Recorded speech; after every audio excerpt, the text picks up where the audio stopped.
Michael E. Chin is the chairman of the Economic Growth Council, and we are talking about some of the ideas that the council has put forward. Jamaica is desperately in need of sustainable economic growth, and so this conversation has to continue.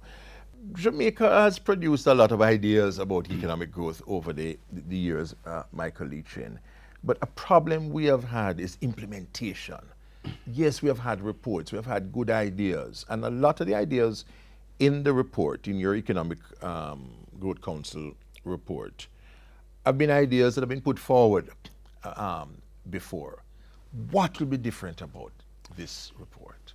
Ian, early in my career, this very successful man said to me, Mike, you want to be successful? Yes, sir. He said, success is 1% strategy, 99% execution. Yes, it's true. We have just done, that report is a strategy report.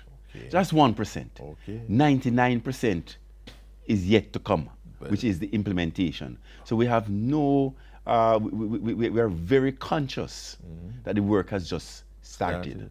Right? And so our failing in prior to now is that we have not put enough emphasis on the execution of the report. So invariably, the report was delivered to the government and it just went in the filing cabinet. This is not going to happen with this report. Why you say that? Because number one, don't forget, on April the 27th, when the Prime Minister announced the concept of the EGC, and he announced myself as the chairman, I put my big foot in my mouth and said, and he didn't even know this. We're going to have 5% in 4 years, notwithstanding that in the last 20 years we have had 0.5. Yes. In the last 10 years, 0.2. And last 40 so years. And since independence, 1.5. So 5% is 25 times 0.2. So the next day, on April the 28th, I got up and said to myself, What did I say? What did I say? Of course. But it was out there already. You're not retracting. I can't retract it. You have to let reality catch up with it. And my reputation is on the line. True. So we had to do what we had. So we got through first phase, which is the how we're going to do it, which is embodied in that report.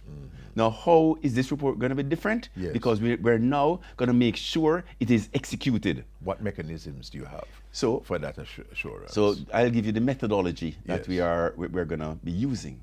There are 8 initiatives. Each initiative has sub-initiatives. And so if we focus on, say, access to financing as one of the 8. Yes. Of that initiative, access to financing, you have various bodies, ministries, department, agencies that are responsible for, that are working in silos right now, trying to improve access to financing. But they're working in silos. Okay. So the first thing we're going to do is call a meeting with, say, the Bank of Jamaica, the FSC, Exim Bank, DBJ, and all the constituent parts that are relevant to access to financing. So we're going to call a meeting and say, look, hitherto now, you've been all working on this in your different various silos, not cross-pollinating ideas, right? As today, what we want to do is to come up with one plan that's put together by all 7 of you entities. So we now have to work together to come up with that one plan, right?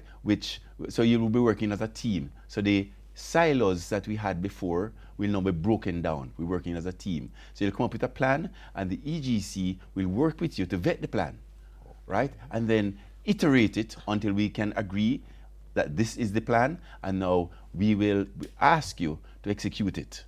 And then once per month, we want an update.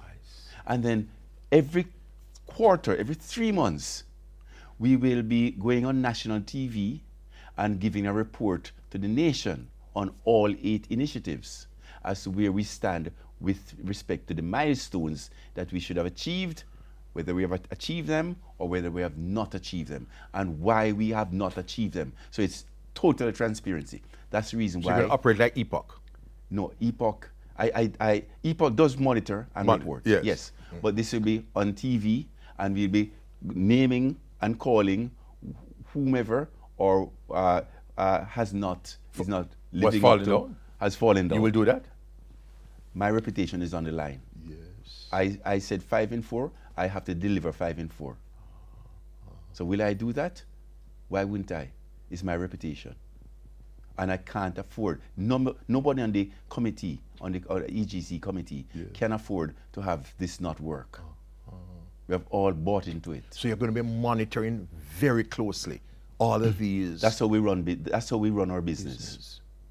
So we have an opportunity here to really. We have all veranda talked and say, you know, if government could just run like a business. Yes. Well, we have it. Because we have it now. Because the government has agreed.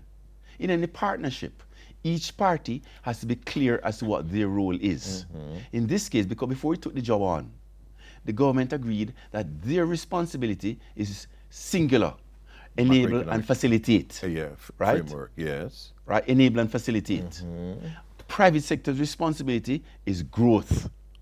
So if the government were to enable and facilitate, growth will come. So how do you respond to the fact that the state has done a number of the right things, has carried out the IMF policies in the right way? But even Richard Biles himself had said some time ago that the private sector was not responding to these economic fundamentals that were being set straight. We don't see the level of investments that are commensurate with the macroeconomic framework moving in the right direction. Well, what we did is we're going to have all the stakeholders, the relevant stakeholders, sign a memorandum of intent that they have subscribed to those 8 initiatives and have signed off. So we'll have government signing the memorandum of intent. We'll have the opposition signing the memorandum of intent. The opposition? Yes, we'll have the private sector groups signing the memorandum of intent. We'll have the unions signing the memorandum of intent, right? So we have buy-in. So it'll be like a social partnership. Yeah, exactly, sir. We have more things to talk about. So you said we have talked for a number of years. We're going to make up for that. So next week, Michael Lee Chin is going to be back. We have other issues to deal with under this rubric of economic growth. Next week, we'll be back. Until then, Ian Boyne wishing you a pleasant day.